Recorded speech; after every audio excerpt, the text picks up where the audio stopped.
Naisip mo na ba kung nalulugod ang Diyos sa mga kaugaliang isinasa pamuhay mo? Papaano nga ba mamuhay bilang isang Kristiyano? Marami tayong maririnig na opinyon mula sa iba at maging sa ating sariling karanasan kung papaano nga ba mamuhay ng tama. Pero ang nakakatiyak tayo ay kung ano ang opinyon ng Diyos ang siyang dapat nating sundin. Tara at sabay-sabay nating alamin sa bidyong ito. Bago tayo magsimula, inaanyayahan kitang makisa sa comment section at ibahagi ang iyong testimonya at mga panalangin. Sama-sama nating ipapanalangin ito.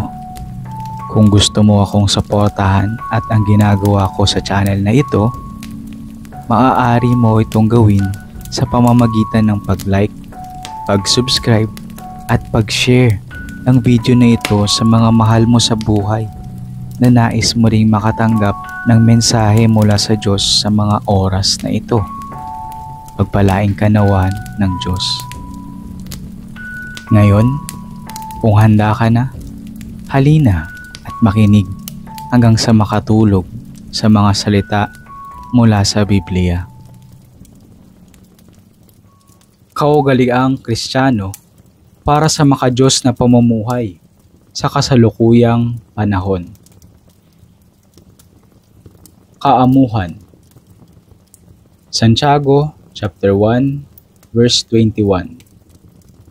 Kaya't talikuran na ninyo ang inyong maruming gawa at alisin ng masasamang asal.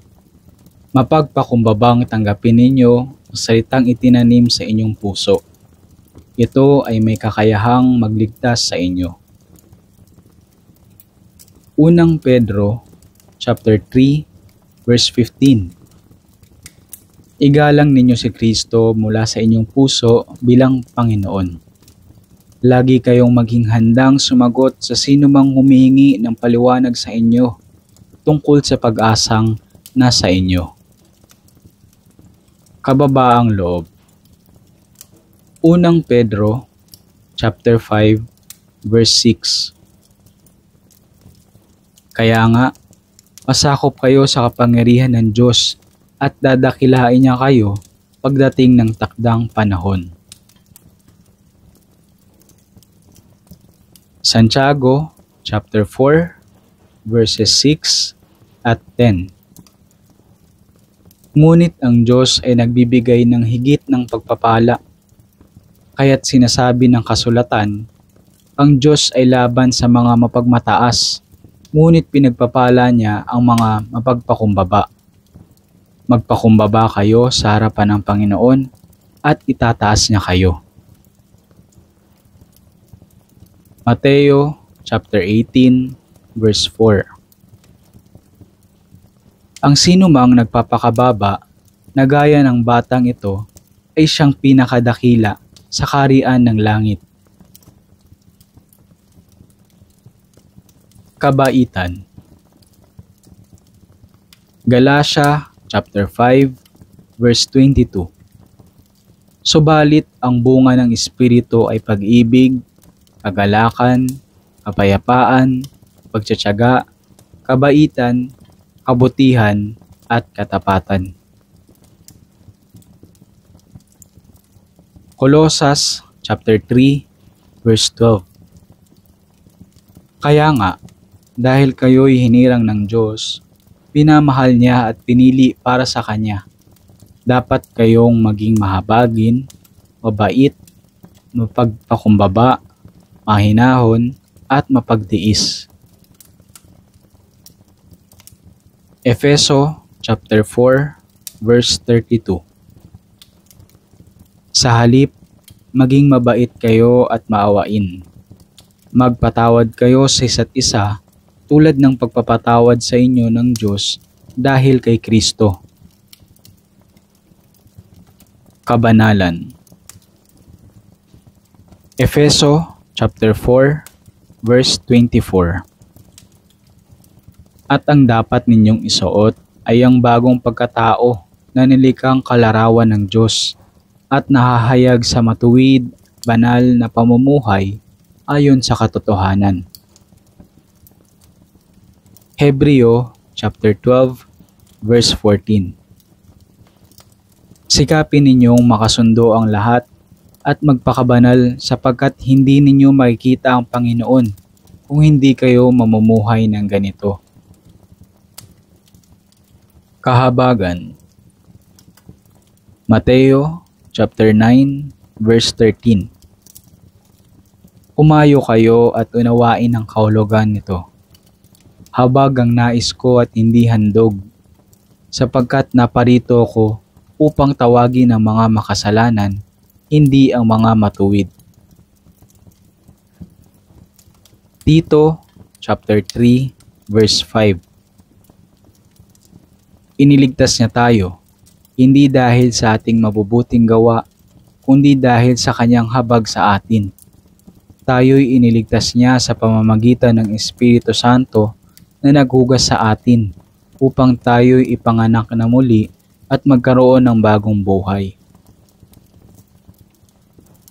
Hebreo chapter 4 verse 16.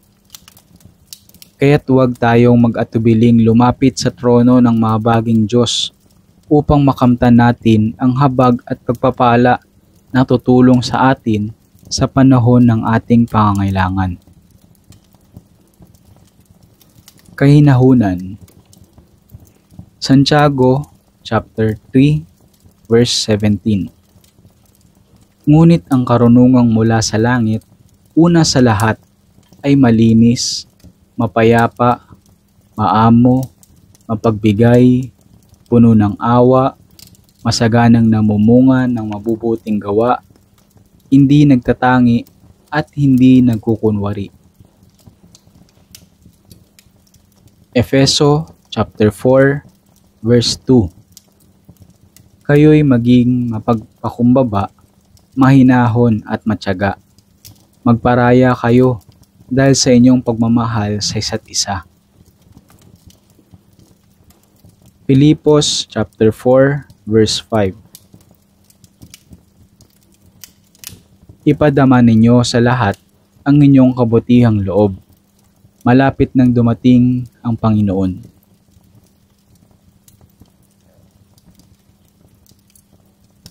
Unang Timoteo chapter 6 verse 11. Ngunit ikaw na lingkod ng Diyos, umiwas ka sa mga bagay na ito. Sikapin mong mamuhay ng matuwid, maka-Diyos, may pananampalataya, pag-ibig, pagtitiis, at kaamuan. Kalinisan. Unang Timoteo chapter 4 verse 12. Huwag mong hayaang hamakin ka ni numan dahil sa iyong kabataan. Sa halip, sikapin mong maging halimbawa sa mga mananampalataya sa iyong pagsasalita, pag-uugali, pag-ibig, pananampalataya, at malinis na pamumuhay. Ikalawang Timoteo chapter 2 verse 22. Kaya nga, iwasan mo ang masasamang hilig ng kabataan. Sa halip ay pagsikapan mong maging matuwid, tapat, mapagmahal at mapayapa kasama ng mga taong may pusong malinis na tumatawag sa Panginoon. Tito chapter 2 verses 6 to 8. Turuan mo rin ang mga kabataang lalaki na maging mapagpigil sa sarili. Sa lahat ng paraan, maging halimbawa ka ng mabuting ugali at maging tapat ka at kagalang-galang sa iyong pagtuturo. Nararapat na pananalita ang lagi mong gamitin upang hindi mapintasan ni numan ang mga sinasabi mo. Sa gayon, mapapaya ang ating mga kalaban sapagkat wala silang masasabing masama laban sa atin. Kapayapaan. Juan chapter 14 verse 27. Kapayapaan ang iniiwan ko sa inyo. Ang aking kapayapaan ang ibinibigay ko sa inyo. Hindi ito katulad ng kapayapaang ibinibigay ng mundo. Huwag mabagabag ang inyong kalooban at huwag kayong matakot. Roma chapter 5 verse 1. Sapagkat napawalang sala na tayo sa pamamagitan ng ating pananampalataya, mayroon na tayong mapayapang ugnayan sa Diyos sa pamamagitan ng ating Panginoong Hesukristo. Kasiyahan. Filipos chapter 4 verse 11. Hindi ko sinasabi ito dahil sa kayo'y pinaghahanapan ko ng tulong. Natutunan ko ng masiyahan, maging anuman ng aking kaligayan. Unang Timoteo chapter 6 verse 8. Kaya, dapat tayong masiyahan kung tayo'y may pagkain at pananamit. Katapangan. Unang Korinto chapter 16 verse 13. Maging handa kayo at magpakatatag sa inyong pananampalataya. Maging matapang kayo at magpakatibay. Katapatan. Roma chapter 4 verses 20 to 22. Hindi siya nag-alinlangan sa pangako ng Diyos. Sa halip, lalo siyang lumakas dahil sa kanyang pananampalataya at nagpuri pa sa Diyos. Lubos siyang naniwala na tutuparin ng Diyos ang ipinangako nito. Kaya't dahil sa kanyang pananampalataya, siya'y itinuring na matuwid ng Diyos. Unang Timoteo chapter 1 verse 5. Ang layunin ng tagubiling ito ay upang magkaroon kayo ng pag-ibig na nagmumula sa pusong dalisay, malinis na budhi at tapat na pananampalataya. Unang Pedro chapter 1 verse 22. Ngayon nalinis na ninyo ang inyong mga sarili sa pamamagitan ng inyong pagsunod sa katotohanan at naghahari na sa inyo ang tapat na pagmamahal sa mga kapatid. Kaya, maalab at taos-puso kayong magmahalan. Katatagan. Colosas chapter 1 verse 23. Subalit kailangan ninyong manatiling tapat at matatag sa inyong pananampalataya at huwag pabayaang mawala ang pag-asang dulot ng magandang balita na inyong narinig. Niloob ng Diyos na akong si Pablo ay maging lingkod para sa magandang balitang ito na ipinangaral sa lahat ng tao sa buong daigdig.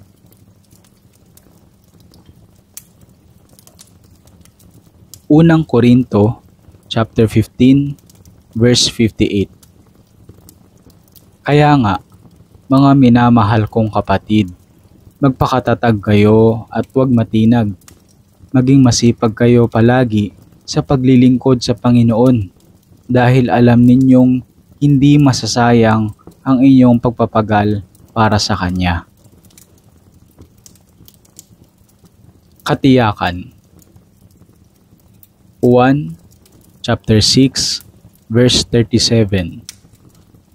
Lalapit sa akin ang lahat ng ibinibigay sa akin ng Ama, at hindi ko itataboy kailanman ang sinumang lumalapit sa akin. 1 chapter 5 verse 24. Pakatandaan ninyo, ang nakikinig sa aking salita at sumasampalataya sa nagsugo sa akin ay may buhay na walang hanggan. Hindi na siya hahatulan, kundi nakatawid na siya sa buhay mula sa kamatayan. Katotohanan. 1 chapter 14 verse 6. Sumagot si Jesus, Ako ang daan, ang katotohanan, at ang buhay. Walang makakapunta sa Ama kundi sa pamamagitan ko. Katuwiran. Ikalawang Korinto, chapter 5, verse 21. Hindi nagkasala si Kristo, ngunit alang-alang sa atin, siya'y itinuring na makasalanan upang sa pakikipag-isa natin sa Kanya ay maging matuwid tayo sa harap ng Diyos. Filipos, chapter 3, verse 9. At lubos na makipag-isa sa Kanya, ang aking pagiging matuwid ay hindi sa pamamagitan ng pagsunod sa kautusan, kundi sa pananalig kay Kristo.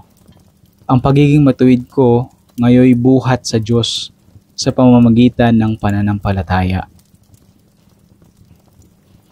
Roma chapter 4 verse 5. Ngunit ang hindi nananalig sa sariling magawa, kundi sumasampalataya sa Diyos na nagpapawalang sala sa makasalanan, ay itinuring na matuwid ng Diyos dahil sa kanyang pananampalataya. Mabubuting gawa. Juan chapter 15 verses 5 at 8. Ako ang puno ng ubas at kayo ang mga sanga. Ang nananatili sa akin at ako sa kanya ang siyang nagbubunga ng sagana, sapagkat wala kayong magagawa kung kayo'y hiwalay sa akin. Napaparangalan ng aking Ama kung kayo'y masaganang nagbubunga at sa gayon kayo'y magiging mga alagad ko. Efeso chapter 2 verses 8 to 10. Sapagkat dahil sa kagandahang loob ng Diyos, kayo ay naligtas sa pamamagitan ng pananampalataya. At ito'y kaloob ng Diyos na hindi mula sa inyong sarili. Hindi ito bunga ng inyong mga gawa, kaya't walang may pagmamalaki ang sinuman. Kung ano tayo ngayon ay gawa ng Diyos, at sa pakikipag-isa natin kay Kristo Jesus, ay nilikha niya tayo para sa mabubuting gawa na inihanda niya noong una pa man upang gawin natin. Colosas chapter 1 verse 10.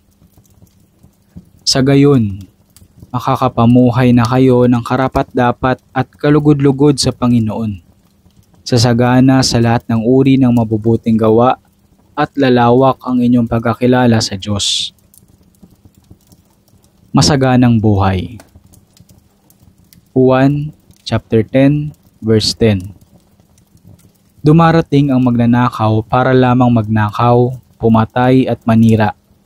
Naparito ako upang ang mga tupa ay magkaroon ng buhay, buhay na masaganang lubos. Pag-asa. Roma chapter 5 verse 5. At hindi tayo binibigo ng pag-asang ito, sapagkat ang pag-ibig ng Diyos ay ibinuhos sa ating mga puso sa pamamagitan ng Espiritu Santo na ipinagkaloob sa atin. Roma chapter 15 verse 13. Puspusin nawa kayo ng Diyos na siyang bukal ng pag-asa, at nawa ay pagkalooban niya kayo ng kagalakan at kapayapaan sa pamamagitan ng inyong pananampalataya, upang mag-umapaw ang inyong pag-asa sa pamamagitan ng kapangyarihan ng Espiritu Santo.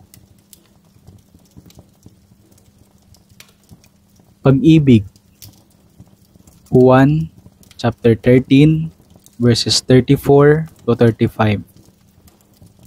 Isang bagong utos ang ibinibigay ko sa inyo ngayon. Magmahalan kayo.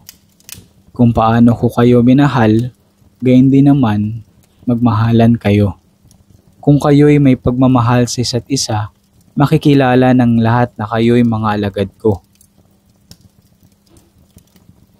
Unang Juan chapter 3 verse 1 at 11.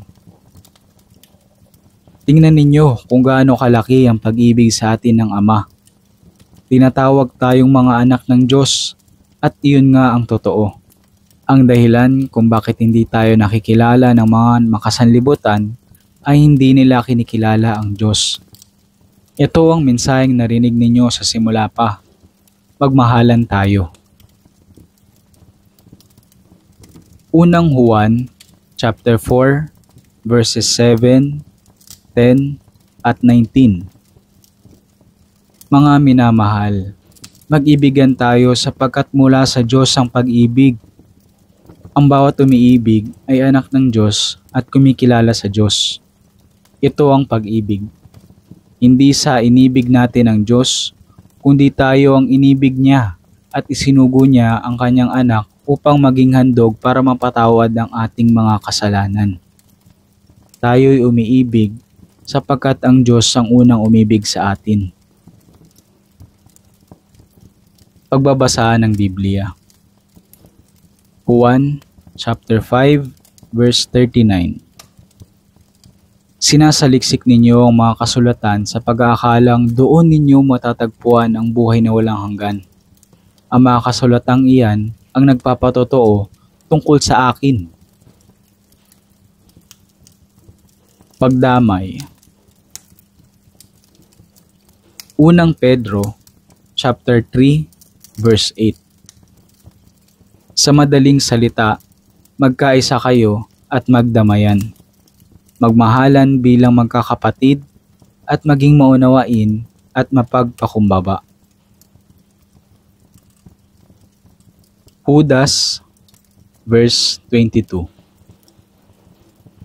Kaawaan ninyo ang mga nag-aalinlangan. Paggalang.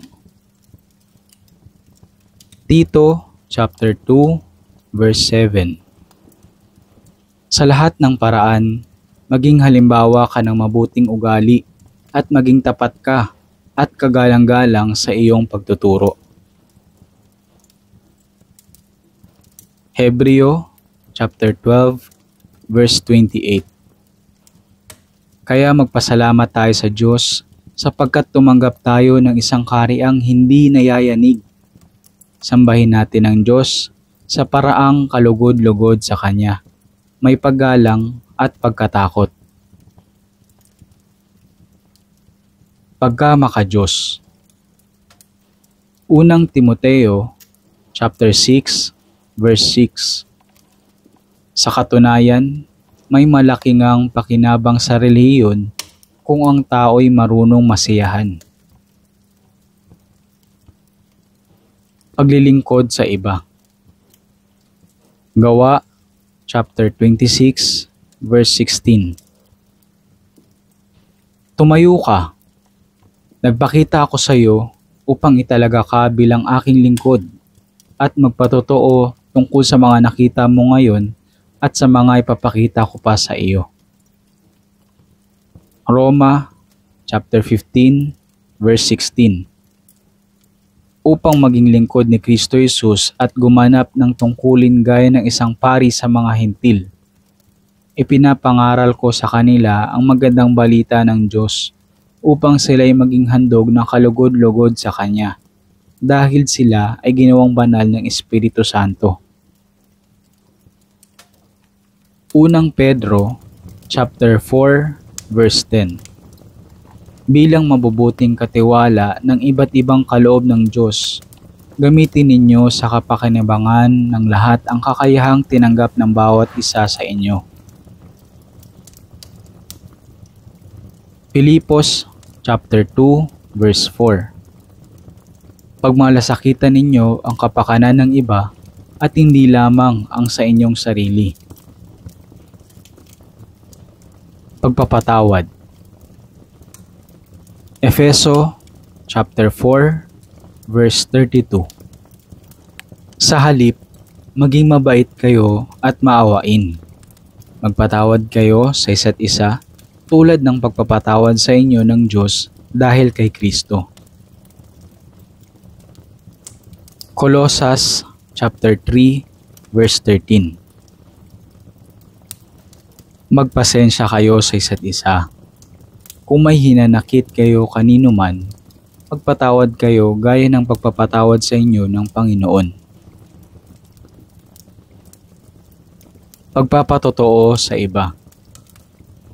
Mateo chapter 10, verses 19 to 20. Kapag iniharap na kayo sa hukuman, huwag kayong mabahala kung ano ang inyong sasabihin o kung paano kayo magsasalita, sapagkat ipagkakaloob sa inyo sa oras na iyon ang inyong sasabihin. Hindi kayo ang magsasalita, kundi ang Espiritu ng inyong Ama ang magsasalita sa pamamagitan ninyo. Tiwala. Filipos chapter 1 verse 6. Natitiyak kong ang mabuting gawang pinasimulan sa inyo ng Diyos ay kanyang lulubusin hanggang sa araw ni Jesucristo. Pagpipigil sa sarili. Galatia chapter 5 verse 23. Kahinahunan at pagpipigil sa sarili, walang batas laban sa mga ganito. Ikalawang Pedro chapter 1 verse 6. Sa inyong kaalaman, ang pagpipigil sa sarili. Sa inyong pagpipigil sa sarili, ang katatagan. Sa inyong katatagan, ang pagiging makadiyos.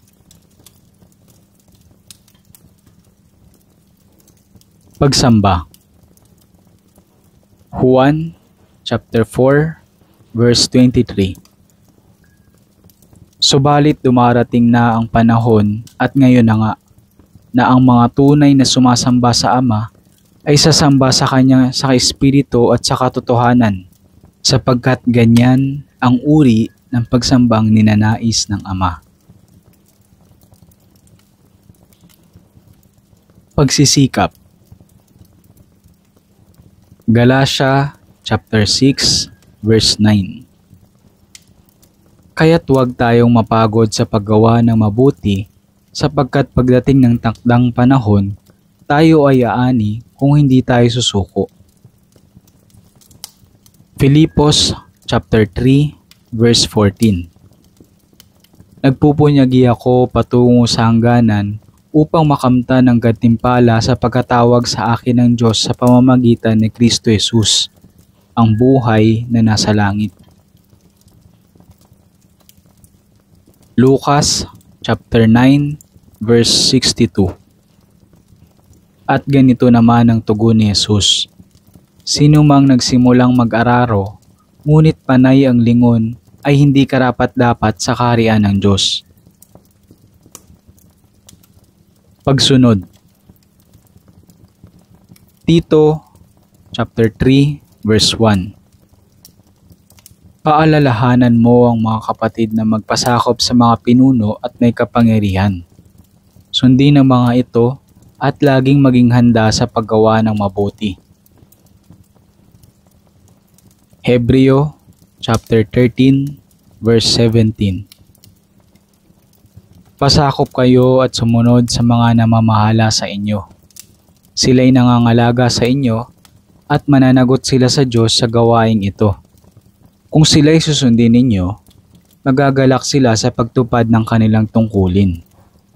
Kung hindi, sila'y mamimigati at hindi ito makakabuti sa inyo. Pagtatagumpay. Roma chapter 12 verse 21. Huwag kayong magpadaig sa masama, kundi daigin ninyo ng mabuti ang masama.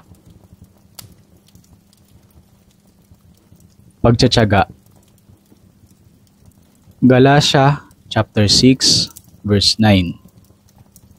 Kaya't huwag tayong mapagod sa paggawa ng mabuti, sapagkat pagdating ng takdang panahon, tayo ay aani kung hindi tayo susuko.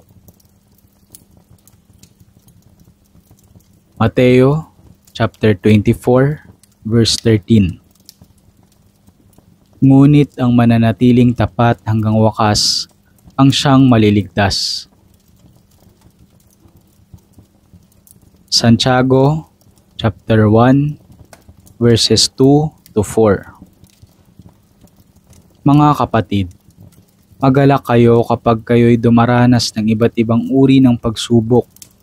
Dapat ninyong malaman na nagiging matatag ang inyong pananampalataya sa pamamagitan ng mga pagsubok. At dapat kayong magpakatatag hanggang wakas upang kayo'y maging ganap at walang pagkukulang. Roma chapter 5 verses 3 to 5. Hindi lamang iyan, ikinagagalak din natin ang mga kahirapang ating tinitiis dahil alam nating ito'y nagbubunga ng pagtsatsaga. At ang pagtsatsaga ay nagbubunga ng mabuting pagkatao, at ang mabuting pagkatao ay nagbubunga ng pag-asa.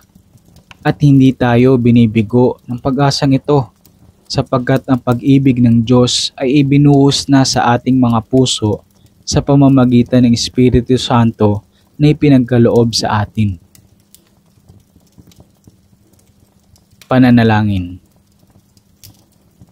Unang Tesalonica chapter 5 verse 17.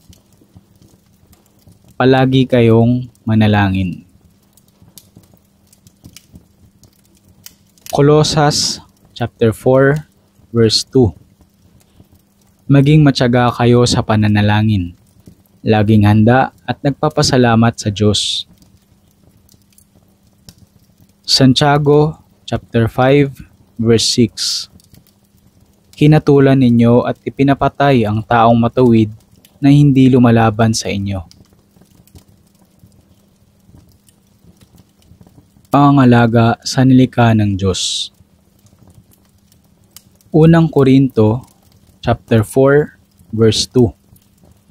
Ang katiwalay kailangang maging tapat sa kanyang Panginoon. Pasasalamat. Efeso chapter 5 verse 20. Lagi kayong magpasalamat sa Diyos na ating Ama dahil sa lahat ng bagay, sa pangalan ng ating Panginoong Hesukristo. Filipos chapter 4 verse 6. Huwag kayong mabalisa tungkol sa anumang bagay. Sa halip, hingin ninyo sa Diyos ang lahat ng inyong kailangan sa pamamagitan ng panalangin may pasasalamat. Tagumpay. Unang Korinto chapter 15 verse 57. Magpasalamat tayo sa Diyos na nagbibigay sa atin ng tagumpay sa pamamagitan ng ating Panginoong Hesukristo. Unang Juan chapter 5 verse 4. Sapagkat napapagtagumpayan ng mga anak ng Diyos ang sanlibutan at nagtatagumpay tayo sa pamamagitan ng pananampalataya. Mga awit chapter 4 verse 8. Sa aking pagiga, nakakatulog ng mahimbing, pagkat ikaw, Yahweh, ang nag-iingat sa akin. Kawikaan chapter 3 verses 24 to 26. Sa lahat ng iyong lakad, wala kang aalalahanin, at lahat ng pagtulog mo ay masarap at mahimbing. Kahit hampas nitong bagyo ay dumating ng biglaan, hindi ka mababagabag tulad ng mga mangmang. Pagkat tiwala kang si Yahweh ang kaagapay mo, at di niya hahayaang sa bitag ikay masilo. Mga ngaral, chapter 5, verse 12. Mahimbing ang tulog ng isang manggagawa, marami man o kaunti ang kanyang pagkain. Ngunit ang mayaman ay hindi man lamang dalawin ng antok. Mateo chapter 8 verses 24 to 26. Habang sila'y naglalayag sa lawa, si Jesus ay natutulog. Biglang bumugso ang isang malakas na unos at halos matabunan ng mga alon ang bangka. Kaya nilapitan nila ng mga alagad si Jesus at ginising. "Panginoon, iligtas ninyo kami. Mamamatay kami," sabi nila.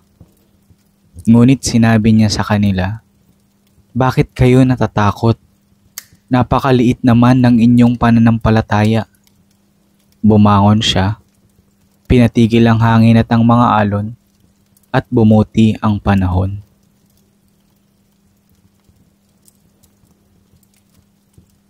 Alam mo ba na iniibig ka ng Diyos? Sabi sa Juan chapter 3 verse 16, "Sapagkat gayon na lamang ang pag-ibig ng Diyos sa sangkatauhan, kaya't ibinigay niya ang kanyang kaisa-isang anak upang ang sinumang sumampalataya sa kanya ay hindi mapahamak, kundi magkaroon ng buhay na walang hanggan." Sabi sa Roma chapter 5 verse 8, "Ngunit pinatunayan ng Diyos ang kanyang pag-ibig sa atin nang mamatay si Kristo para sa atin noong tayo'y makasalanan pa." Kaso, may problema. Lahat ay makasalanan.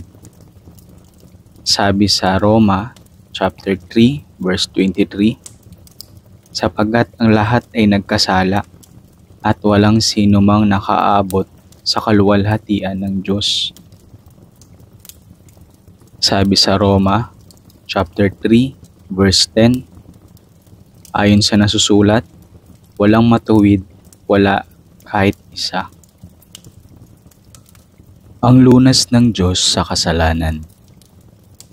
Sabi sa Roma chapter 6 verse 23, "Sapagkat kamatayan ng kabayaran ng kasalanan, ngunit ang walang bayad na kaloob ng Diyos ay buhay na walang hanggan sa pamamagitan ni Kristo Jesus na ating Panginoon." Sabi sa Juan chapter 1 verse 12, "Subalit ang lahat ng tumanggap at sumampalataya sa Kanya ay binigyan niya ng karapatang maging mga anak ng Diyos." Sabi sa unang Korinto chapter 15 verse 3 to 4, "Sapagkat ibinigay ko sa inyo bilang pinakamahalaga sa lahat ang tinanggap ko rin, na si Kristo'y namatay dahil sa ating mga kasalanan, tulad ng sinasabi sa kasulatan. Inilibing siya at muling nabuhay sa ikatlong araw, tulad din ng sinasabi sa kasulatan. Lahat ay maaaring maligtas." Sabi sa Pahayag chapter 3 verse 20, "Tingnan mo, nakatayo ako at kumakatok sa pintuan. Kung di ring gininuman ng aking tinig at bubuksan ng pinto, papasok ako at kakain akong kasalo niya." Sabi sa Roma chapter 10 verse 13, "Dahil sinasabi sa kasulatan, maliligtas ang lahat ng tumatawag sa pangalan ng Panginoon." Gusto mo bang tanggapin si Jesus bilang sarili mong Panginoon at tagapagligtas? Kung gayon, samahan mo ako sa panalangin. Panginoong Jesus, inaamin kong ako'y makasalanan at nangangailangan ng iyong kapatawaran. Naniniwala akong namatay ka para sa aking mga kasalanan. Inaanyayahan kita ngayong pumasok sa aking puso at buhay. Nananalig ako sa iyo bilang aking tagapagligtas at nangangakong susunod sa iyo bilang Panginoon ng aking buhay. Amen. Ito ang katiyakan ng isang mananampalataya. Sabi sa Roma chapter 10 verse 9, "Kung ipahahayag ng iyong bibig na si Jesus ay Panginoon at buong puso kang sasampalataya na siya'y muling binuhay ng Diyos, maliligtas ka. Sabi sa Juan, chapter 5, verse 24. Pakatandaan ninyo, ang nakikinig sa aking salita at sumasampalataya sa nagsugo sa akin ay may buhay na walang hanggan. Hindi na siya hahatulan, kundi nakatawid na siya sa buhay mula sa kamatayan. Sabi sa Juan, chapter 20, verse 31. Ngunit ang mga nakasulat dito ay isinulat upang kayo'y sumampalataya na si Jesus ang Kristo, ang anak ng Diyos, at sa pagsampalatayang iyon ay magkaroon kayo ng buhay sa pamamagitan niya.